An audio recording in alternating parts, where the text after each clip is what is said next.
First of all, welcome you all in first session of Civil Services Economics Optional class at Mukherjee Nagar Center Economics Academy, Ansal Building, Commercial Complex, beside the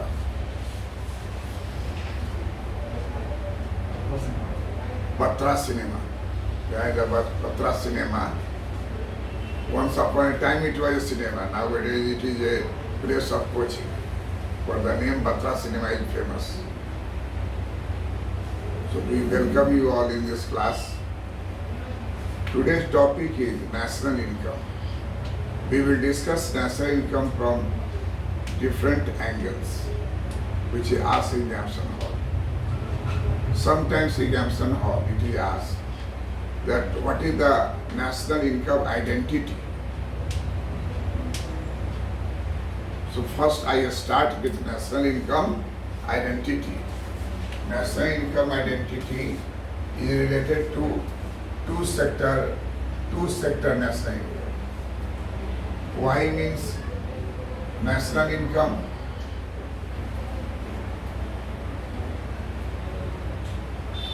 C means consumption. S means saving. I means investment. Y is equal to C plus S and Y is equal to C plus I.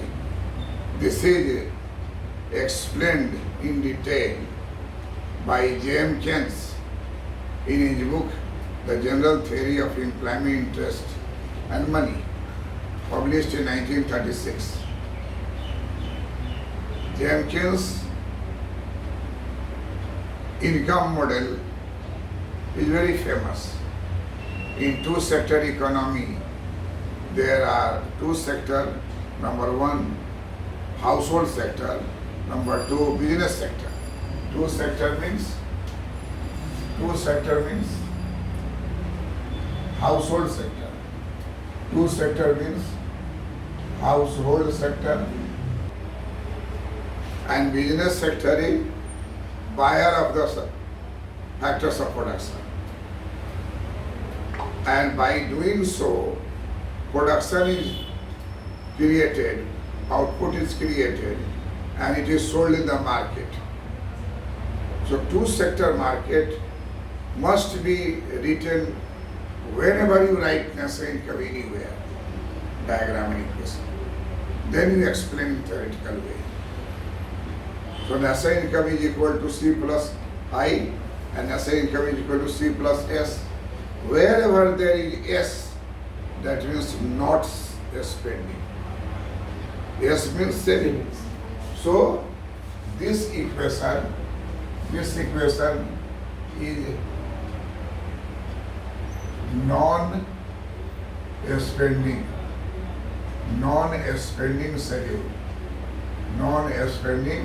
schedule.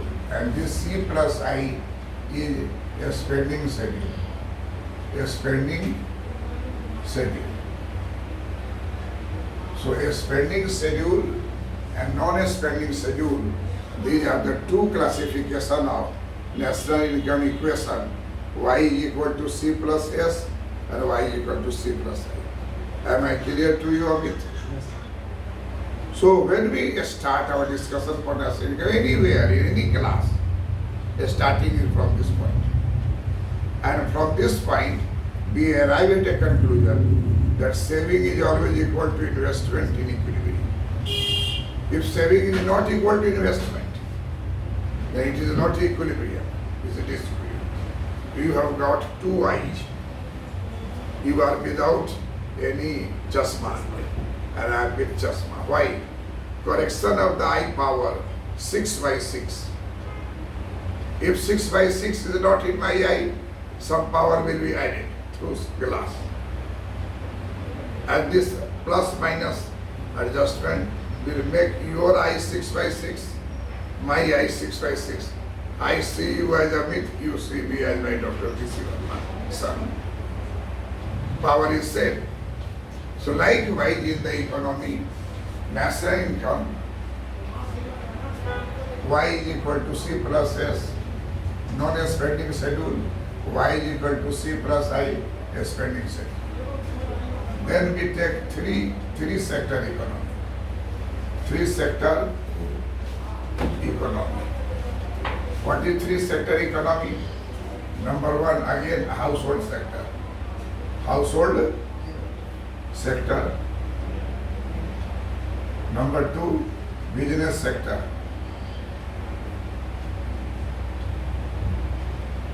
Number three, government sector. Government sector. Government sector. There are three sectors: household sector, business sector, government sector. Then national income will be written as Y is equal to C plus S plus T. That is non-spending schedule. That is non-spending schedule. Non-spending schedule. And Y is equal to C plus I plus G, a spending schedule. A spending schedule. C plus S plus T equal to C plus I plus G. Now, S is saving, I investment, T is taxation, G means government expenditure. G means government expenditure. G means government expenditure.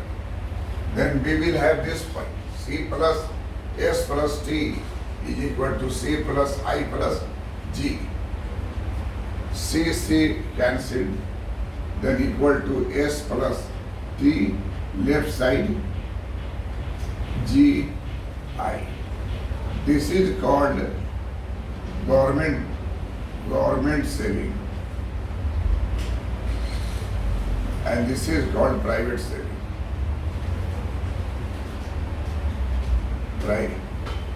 Private saving. So again, saving is equal to investment. Again, saving is equal to investment. But what we find out that now there are two sectors in the economy. One is government sector and another is non-government sector. When we talk about government sector, tax is a revenue and G is government expenditure. We all know that whatever government gets by income, taxation, that is the source of income. There are other sources also, but the major source is income. Major source of income is taxation. So in general analysis, T is government taxation, that stands for income, and G means government spending. Government spends on defense, government spends on civil item, government spends on developmental item. That is there in detail. You read when public expenditure, when you tax. Tax is also direct and indirect. Direct tax is income tax, indirect tax is GST. You can compare which one is good, which one is bad. Which one is good and which one is bad. What do you like? 3 wives or 1 wife? 1 wife. 1 wife. Why? Simple life. What will the impact of 3 wives or 1 wife upon population growth rate? My question is simple. First to understand polygamy and monogamy. Polygamy means more than 1 wife. In our country, 3 wives allowed in some community. In our community, 1 wife is allowed. If you take 2 or 3, then you will be beaten by people in the area. We are not allowed to do that. That is illegal work. That is not social work. My question is not related to religion. My question is polygamy and monogamy. Monogamy means one wife. Polygamy means more than one wife. And in our country, 3 wives is allowed in some religion. What will the effect upon population? Number 1 question. Monogamy will have less pressure on population growth, and polygamy has more pressure on population growth. Question 1. Question 2. Monogamy has less pressure on population growth. Polygamy has less pressure on population growth. Monogamy has more pressure on population growth.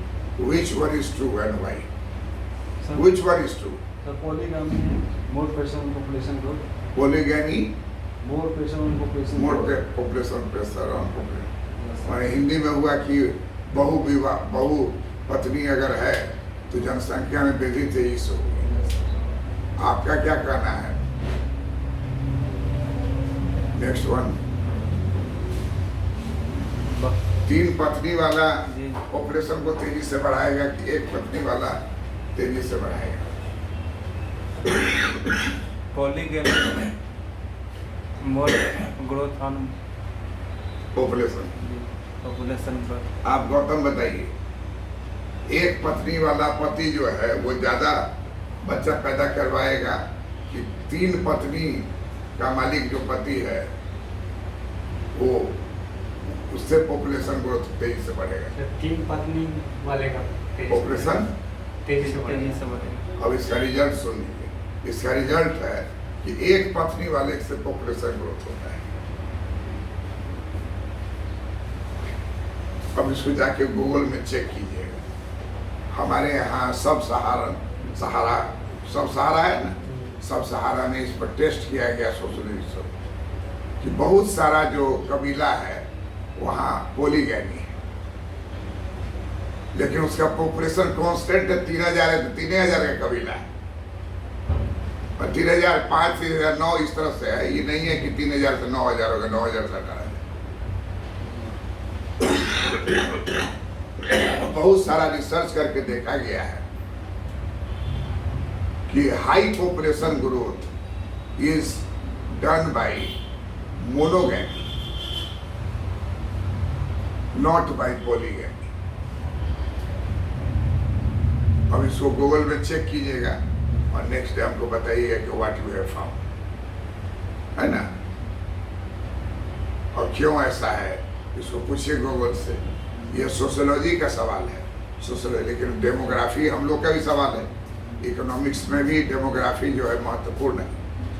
Economics में भी demography जो है बहुत महत्वपूर्ण है। तो इसलिए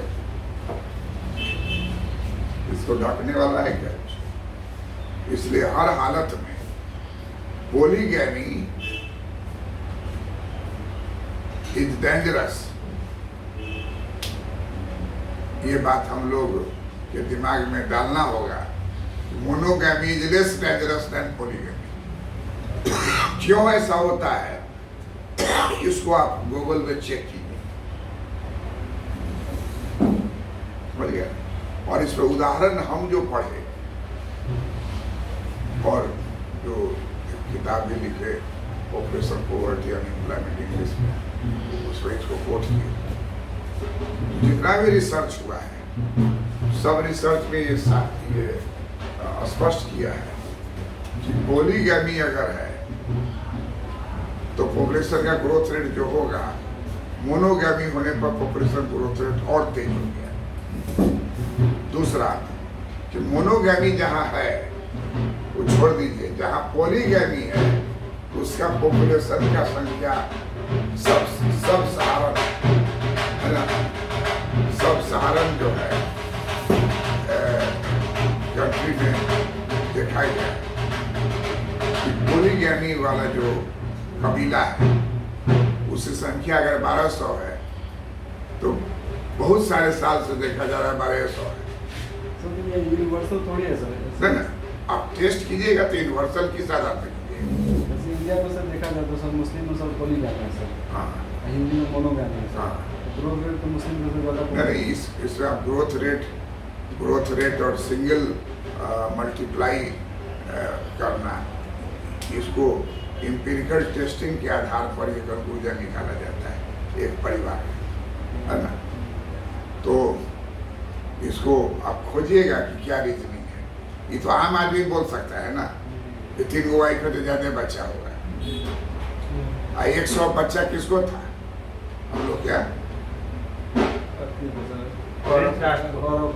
sir Dhritarashtra को धृतराष्ट्र को उस पोलीगैमी था कि मोनोगैमी था? मोनोगैमी तब बहुत सारा उदाहरण आप खोजिएगा तो आपको होगा, लेकिन परफेक्ट उदाहरण क्या है कि जहाँ पोलीगैमी है वहाँ का पॉपुलेशन में वो ग्रोथ नहीं हुआ है जो हिसाब लोग सोच रहे हैं।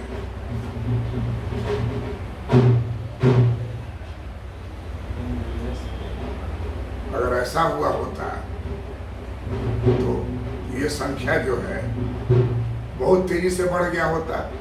कई कंट्री है, आप देख लीजिए पॉपुलेशन, तो रिसर्च इस पर चला और ये कंक्लूजन जो हम आपको बता रहे हैं सोशोलॉजिस्ट लोगों का रिसर्च का कंक्लूजन है, इसको आप चेक कर कीजिएगा गवर्नमेंट। हम लोग आ रहे थे कि नेशनल इनकम जो है वो 2 सेक्टर हो या 3 सेक्टर हो, उससे निष्कर्ष निकलता है कि saving is equal to investment. Clear है? Saving is equal to investment. 2 sector हो गया, 3 सेक्टर हो गया, इसको बोला जाएगा 2 सेक्टर, इसको बोला जाएगा 3 सेक्टर आइडेंटिटी। इसको क्या कहेंगे? 3 sector identity. National income identity 3 sector,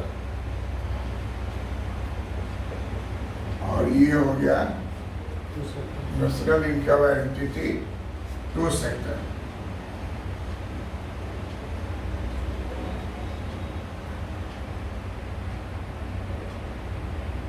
national income identity, national income identity 2 sector. Clear है? हाँ? Yes sir. इसको पहुंच करो, मिटाओ इसको। We have discussed 2 sector national income identity and 3 sector national income identity. Now we go to the 4 sector national income identity. This is explained Shapiro book, Macroeconomics by Shapiro. Macroeconomics by Shapiro. National income is very well written there. Now take 4 sector. 4 sector. 4 sector national income identity. अब इसमें देखिए एक word है RPF। RPF का मतलब हो गया RPF का मतलब होता है transfer earning from person to foreigner, from person to foreigner. Then RGF means transfer earning from government to foreigner, government to foreigner.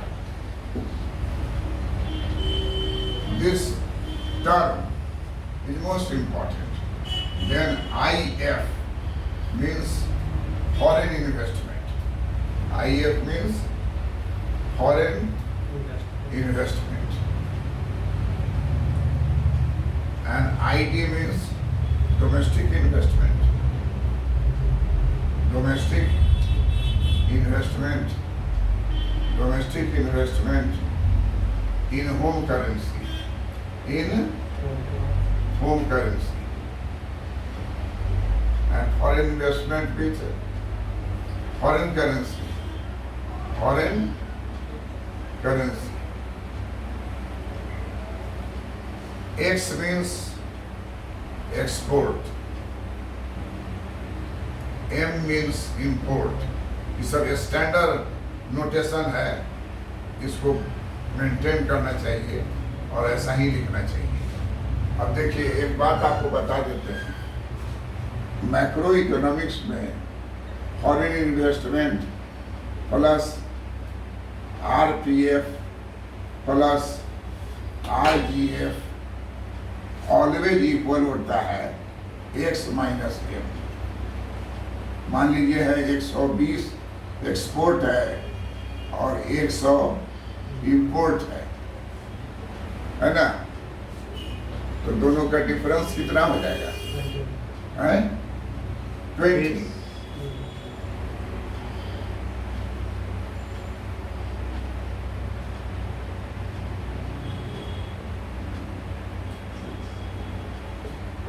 कितना हो गया? 20 21 है। yes तो इकोनॉमिक्स में आपको जहाँ कहीं भी x माइनस m है उसको हटा के 3 टर्म दे सकते हैं। क्या नाम हो जाएगा? IA plus RPA plus RGA। आपको कैसा आंकड़ा स्टैटिस्टिक्स का प्रोवाइड किया गया है, on that basis you will use your equation. Non spending, first is non spending, non spending equation. Y is equal to C plus S plus D plus R BF and spending equation। Non spending schedule बोला जाता है, schedule, तालिका। Schedule में क्या होता है? तालिका, schedule. Spending schedule क्या होगा? Y is equal to C plus ID domestic investment plus G plus IF plus RPF plus RGF। RPF इसमें भी होगा। है इसमें भी होगा, दोनों साइड होगा तब उड़ जाएगा, कट जाएगा। पर्सन टू द फॉर्मर, जो आदमी व्यक्ति जो खर्च करता है वो दोनों उसमें रहेगा। और जब हम इक्वेट करेंगे, आइडेंटिटी निकालेंगे, आइडेंटिटी आइडेंटिटी प्रूफ क्या होगा? देखिए इसका ले लीजिए, C plus S plus T plus RPF। इसका ले लीजिए C plus ID plus G plus IF plus RPF plus RGF। अब RPF इधर भी है, इधर भी कैंसिल हो जाएगा, C इधर भी है, इधर कैंसिल हो जाएगा। अब यहाँ आपका हो जाएगा S प्लस ब्रैकेट कर दीजिए T माइनस G, उधर से आएगा G माइनस RGF। यहाँ भी सरकार है G। सरकार का जो है ट्रांसफर पेमेंट, सरकार का ट्रांसफर पेमेंट नंबर, सरकार का ट्रांसफर पेमेंट है, तो S plus TIGIM is equal to ID plus IF।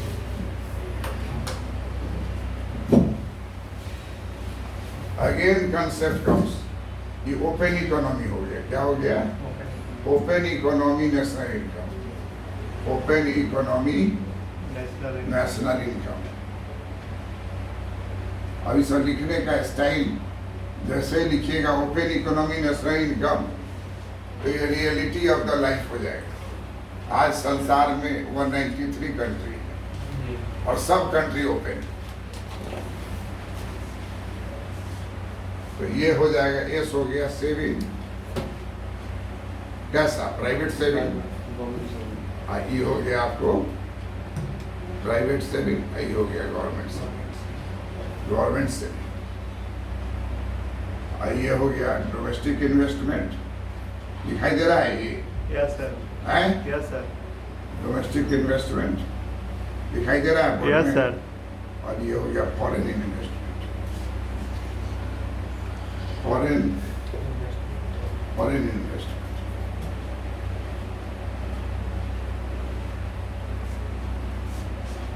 This is all about national income. This is all about national income. Specially BPSC में एग्जामिनेशन में लिखा रहेगा आपको ABCD, उसमें ए रहेगा कि write down national income identity, और पूरा यही बात उतारना है, ठीक है। पहुंच कीजिए हम लोग फिर से देखेंगे कि national income in 2 sector with the help of diagram. ये डायग्राम जो है वो सैपिरो की किताब से दिया गया है, सोर्स पे आप लिख सकते हैं Shapiro macroeconomics. National income board पर देखिएगा, बोर्ड पर देखिए, बाद में कुछ सोचिएगा, अभी बोर्ड पर देखिए।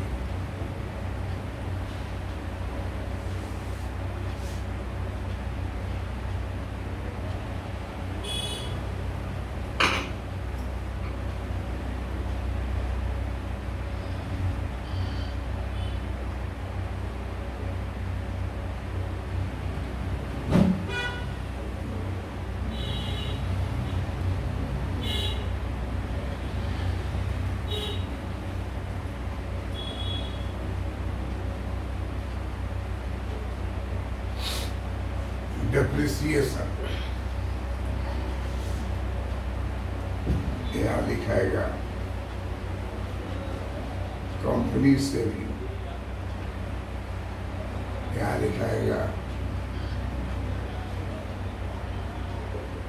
अनडिस्ट्रीब्यूटेड प्रॉफिट, और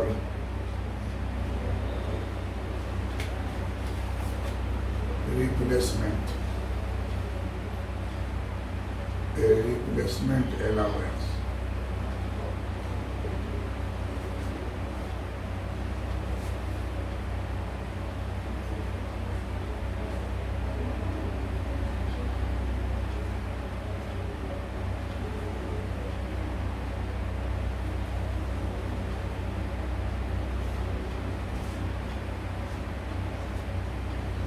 अब यहाँ जो है first labour service, labour service है। दूसरा जो है कैपिटल सर्विस है। तीसरा जो है प्रॉपर्टी सर्विस है, प्रॉपर्टी सर्विस। और लास्ट जो है इंटरप्रेन्योरियल सर्विस, इंटरप्रेन्योरियल सर्विस। तो ये फैक्टर मार्केट से निकल के जाएगा, और इसलिए इसको बोला जाता है हाउस होल्ड सेक्टर। क्या बोलते हैं? House hold sector. बिजनेस। और इसको बोलते हैं बिजनेस सेक्टर, बिजनेस सेक्टर।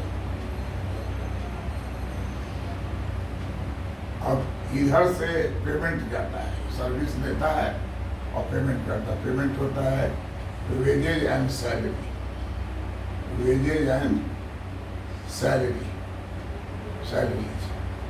यहाँ पेमेंट होता है इंटरेस्ट पेमेंट, इंटरेस्ट पेमेंट। यहाँ पर होता है रेंट, रेंट को कहा जाता है proprietors income, proprietors income, proprietors income. और इंटरप्रेन्योर सर्विसेज को दिया जाता है डिविडेंड, डिविडेंड, डिविडेंड। और इसी का एक हिस्सा जो है ये यहाँ चला जाता है, डिविडेंड का एक हिस्सा यहाँ चला जाता है, जिसको कहा जाता है अनडिस्ट्रीब्यूटेड प्रॉफिट या रिप्लेसमेंट अलाउंस या कंपनी से। बीच में जो है ये जो है ये बंद रहता है और इसको बोला जाता है डेप्रिसिएशन।